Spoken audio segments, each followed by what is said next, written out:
ಹಾಗೆ ಆ್ಯಕ್ಚುಲಿ ನಾವು ಅಂದರೆ ನಾನು ಹಾಗೆ ಈ ಥರದಕ್ಕೆ ಬಂದಿದ್ದು.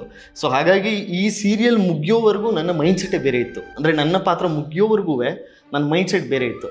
ನನಗೆಲ್ಲೂ ಯಾವ ಕ್ಷಣದಲ್ಲೂ ಈ ಸಂಭಾವನೆ ಬಗ್ಗೆ ಇದು ನನಗೆ ಕಡಿಮೆ ಜಾಸ್ತಿ ಸಾಕು.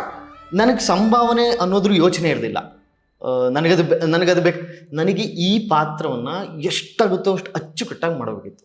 ಯಾಕಂದರೆ ನನಗೆ ಅವರ ಒಂದು ದಿವ್ಯ ಚರಿತ್ರೆಯಲ್ಲಿ ಯಾವುದೋ ಒಂದು ಸಣ್ಣ ಪಾತ್ರ ಸಿಗ್ಬೇಕು. ಅವ್ರ ತಂದೆ ಪಾತ್ರ ಕೊಟ್ಟಿದ್ದಾರೆ. ನಾನು ರಾಯರನ್ನು ನನ್ನ ತೊಡೆ ಮೇಲೆ ಕೂಡಿಸ್ಕೊಂಡು ಮಗನೇ ಅಂತೀನಿ ಅಂತ. ಅಂದರೆ ಆ ಕ್ಷಣಕ್ಕೆ ಭಾವಿಸೋದ್ಬೇಕಾದ್ರೂ ಒಂದು ಕ್ಷಣಕ್ಕಾದರೂ ನಾನು ತಿಮ್ಮಣ್ಣ ಭಟ್ಟ ನಿಜವಾಗ್ಲೂ ಆಗ್ತೀನಿ. ಆ ಹುಡುಗ ನಾನು ಯಾವಾಗ ನಿಜವಾಗ್ಲೂ ನಾನು ವೆಂಕಟನಾಥ ಅಂತ ನಾನು ನಿಜವಾಗ್ಲೂ ಕರೆದ್ರೆ ಆ ಕ್ಷಣಕ್ಕೆ ಅವ್ನು ರಾಯರ್ ಆಗಲೇಬೇಕು. ಯಾಕಂದರೆ ಸುಳ್ಳು ಹೇಳ್ತಾ ನಟನೆ ಮಾಡೋಕ್ಕಾಗಲ್ಲ, ಗೊತ್ತಾಗೋಗ್ಬಿಡುತ್ತೆ. ಕ್ಯಾಮ್ರಾ ನೀಟಾಗಿ ನಟನೆನೆಲ್ಲ ತಿಳ್ಕೊಂಬಿಡುತ್ತೆ. ಅದು ಇವನು ಸುಳ್ಳು ಹೇಳ್ತಾ ಇದ್ದಾನೆ ನೋಡಿ ಕಳ್ಳ ಅಂತ ಗೊತ್ತಾಗೋಗುತ್ತೆ. ಸೊ ಹಾಗೆ ಅಂದರೆ ಇದು ನಿಜವಾಗ್ಲೂ ರಾಯರ ದಯೆ. ರಾಯರ ದಯೆ ಅನ್ನೋದನ್ನು ಎಷ್ಟು ಸಲಿ ಬೇಕಾದ್ರೆ ಹೇಳ್ಬೋದು ಈ ಪಾತ್ರ.